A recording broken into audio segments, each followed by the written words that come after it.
आज का जो विषय है जिसके बारे में हम बात करेंगे, हिसाब चुकता करेंगे। आज ऐसी चीजें बताने जा रही हूं।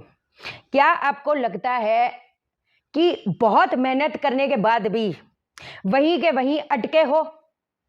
क्या कई बार आपके दिल में ये चीज आती है कि कोई ऐसी अदृश्य शक्ति है जो आपकी उन्नति रोक रही है?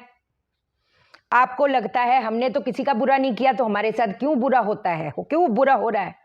शायद आपकी आत्मा बंधी हुई हो, ग्रह के कारण, अधूरे कर्मों के कारण, श्राप के कारण, बद्दुआ के कारण।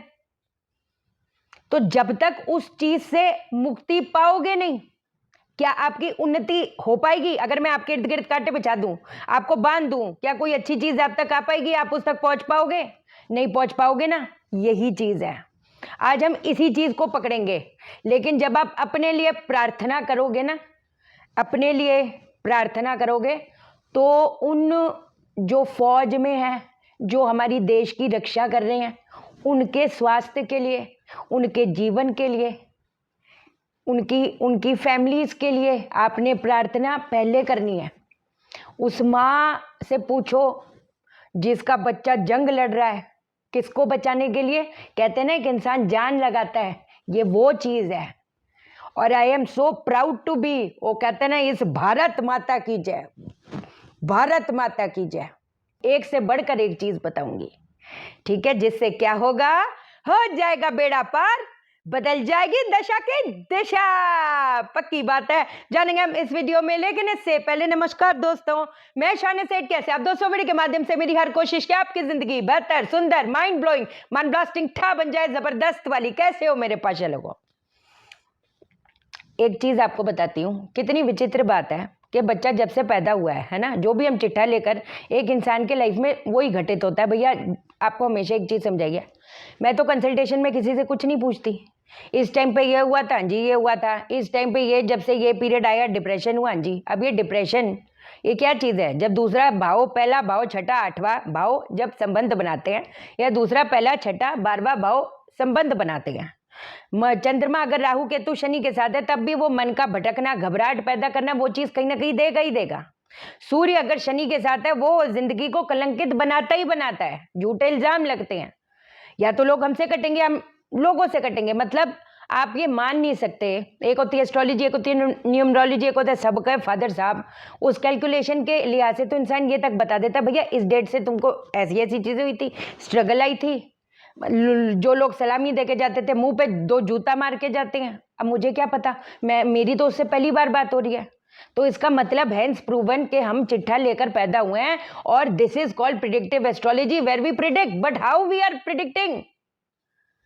अब वो जो एक संबंध है, वो कहीं ना कहीं कार्मिक है। कुछ चीजें कार्मिक होती है, कुछ चीजें अब एक इंसान के डेस्टिनी में है कि इस टाइम पे वो करोड़ों में खेलेगा। अब करोड़ों में तो नहीं, ठीक है, उसके 10, 20, 50 हजार आ गए, लेकिन किस्मत में उसकी क्या थी?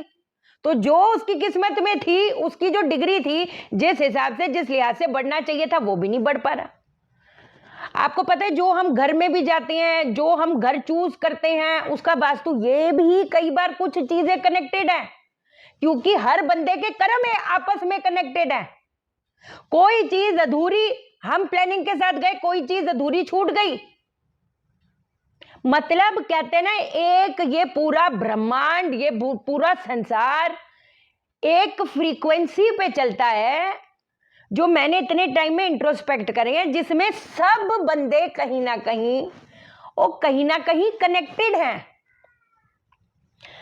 मतलब है ना। बट चलो खैर, मेरा आज का मकसद सिर्फ और सिर्फ ये है कि अगर आपके दिल में ये चीज आती है कि मैं क्यों, मेरे साथ ऐसा क्यों, मैंने किसी का गलत नहीं किया, मैं हर वो चीज करता हूं, मैं हर वो चीज करती हूं कि ऊपर वाले को, कहते ना, उस बड़ी सरकार को मेरे पे नाज हो, फिर भी मेरे हाथ पैर क्यों बंधे हैं? तो इस बंधन को काटूंगी।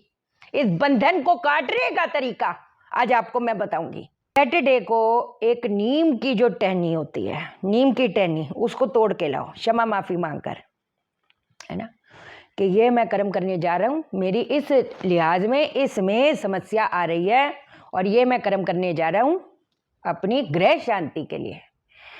अब आपने नीम की टहनी तोड़ी, उसको गंगा जल से शुद्ध कर लो, एक आसन छोटा सा बिछा लो, है ना, सफ़ेद रंग का, जैसे भी, कोई बात नहीं। उस नीम की लकड़ी को आपने स्थापित कर देना है, ठीक है। अब क्या करोगे, गूगल लोबान थोड़ा जलाकर, वो कहीं ना कहीं एक जो हमारा एटमॉस्फेयर है वो कहीं ना कहीं शुद्धि हो जाती है। अब आपने 11 दिन तक इसके सामने एक सफ़ेद फूल चढ़ाना है। थोड़ी सी घर पे खीर बनानी है, थोड़ी जी बना लो बेशक, खीर चढ़ानी है, और वहां पर बैठकर 108 बार किस मंत्र का उच्चारण करोगे? ओम क्लीम रीम श्रीम कुलदेव्यै नमः, ओम क्लीम रीम श्रीम कुलदेव्यै नमः 108 बार जप करोगे। 11 दिन तक आपका ये चलेगा। रोज आपने फूल और खीर नहीं चढ़ानी है, उसको एक साइड पे, जो कल वाला था उसको एक साइड पे इकट्ठा करते जाओ। 11 दिन आपकी ये प्रक्रिया चलेगी। 12वें दिन आपने ये सारी चीजें वो उसी सफेद कपड़े में, बेशक अगर आपके इर्द गिर्द कुआं है, कुएं में विसर्जित कर दो, जल प्रवाह कर दो, नदी है, तालाब है, नहर है, कहीं पर भी विसर्जित कर दो। इसको, इस चीज को, इस प्रक्रिया को अगर आप थोड़े थोड़े टाइम बाद रिपीट करते हैं, खैर हम थोड़े टाइम बाद की तो बात ही नहीं करते। आपको मैं एक बात बताऊं, बहुत लोग हैं जिनके पास सब कुछ है, उनके पास खुशी नहीं है, वो अधूरेपन में जी रहे हैं।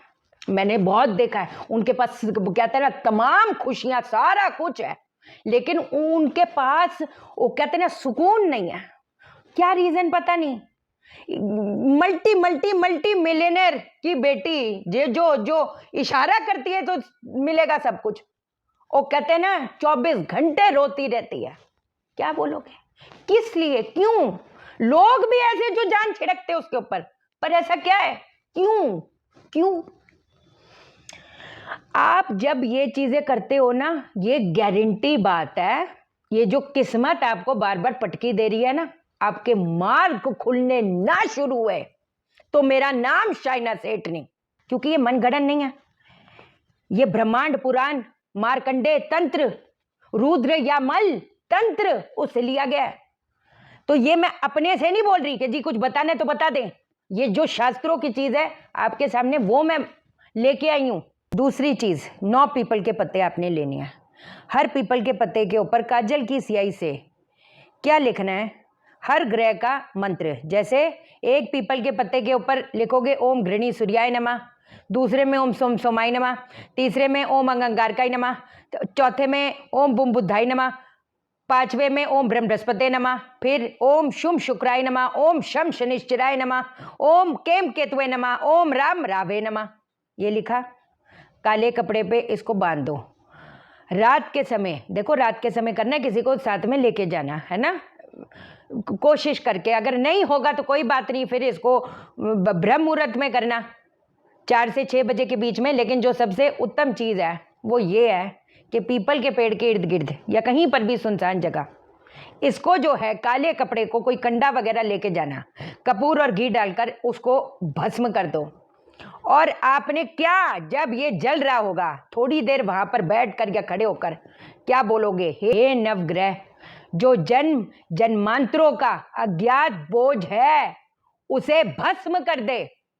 हे नवग्रह जो जन्म जन्मांतरों का अज्ञात बोझ है उसे भस्म कर दे। बोलते जाओ बोलते जाओ बोलते जाओ बोलते जाओ, बस उसको फिर वहीं पर छोड़ दो, वापस आ जाओ, मुड़ के मत देखना। इसको शनिवार शनिवार शनिवार करते करते करते जाओ यार, हर हफ्ते कुछ ना कुछ। मैं तो कह रही इसको 7 दिन करो, लगातार कर दो, शनिवार से शुरू होकर 7 दिन तक, अगले शनिवार तक करो, फिर थोड़ा गैप ले लो। कम से कम आपको भी तो पता चलेगा ना, आपको कुछ एक हल्कापन, कुछ चीजों की शुरुआत, कोई एक कॉल, कोई एक सिम्टम जब इसके बीच में मिलेगा तो आपको मेरी बात पे ध्यान आ जाएगा, आपको यकीन आ जाएगा कि शाइना सेठ ऐसे कुछ नहीं बोल रही। लेकिन इस दौरान में देखो, मैंने आपके लिए कुछ किया, आपने मेरे लिए कुछ नहीं किया, तो उसका कौन चुकाएगा, कौन उसका हिसाब करेगा? वो ब्रह्मांड। जब आप किसी के लिए, जब आप बेजुबान के लिए करते हो ना, जब आप जो बहुत ज़रूरतमंद है, उनके लिए करते हो, वो आपके लिए क्या कर पाएंगे? कुछ नहीं कर पाएंगे। तो उसका जो कार्मिक बैलेंस है वो कैसे, कौन चुकाएगा? तो हम पता है कैसे बन चुके हैं? अच्छा, हमको कुछ किसी को दान देना, अच्छा उसको दे देते जिससे हमको फायदा, जी हम हेल्पर को दे दे, वो 2 काम फालतू कर जाएगी। ये मेंटेलिटी हो चुकी है। ये मेंटेलिटी ना रखो। ये मेंटेलिटी, अगर वाकई में कहते हैं कुछ लोग होते हैं उनको दुखी होने की, रहने की आदत ही होती है ना, दे आर नेवर सेटिस्फाइड।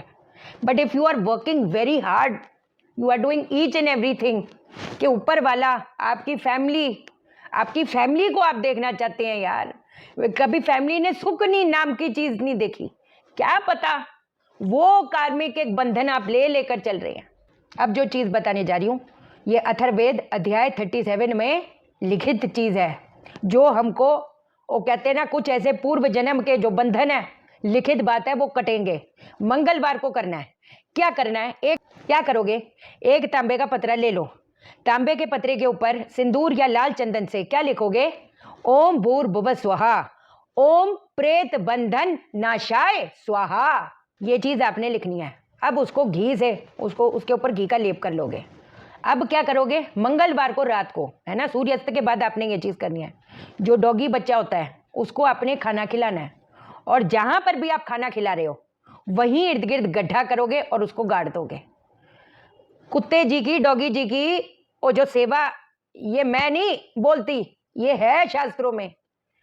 यहां पर आपका बंधन कटेगा। मंगल दोष, मंगल की पीड़ा देने वाला, blood related issues, accidents, injuries, emotional pain, सारी चीजें मंगल दोष है क्या? वही है ना, पीड़ा देने वाला। मंगल केतु, मंगल राहु, मंगल शनि। सामने वाले को अपना खून भी दे दोगे, दिल भी दे दो, लात मार के जाती। जिसके साथ अच्छा करोगे कमबख्त वही जूता मारता है। ये कोइंसिडेंस तो हो नहीं सकता। हर मंगल राहु, मंगल शनि, मंगल केतु के साथ ऐसा ही क्यों होता है? जैसे एक वो कंपनी है, आजकल कुछ ऑर्डर करो तो धनिया फ्री में दे देती है, फ्री फंड की धनिया, ये धोखे मिल रहे हैं। ऐसा कैसा कोइंसिडेंस हो सकता है कि अगर सैकड़ों करोड़ों लोग हैं, करोड़ों लोग, मंगल राहु, मंगल शनि, मंगल केतु, सबके साथ हालात वही बन रहे हैं, धोखे धड़े वाली। तो कुछ तो है ना।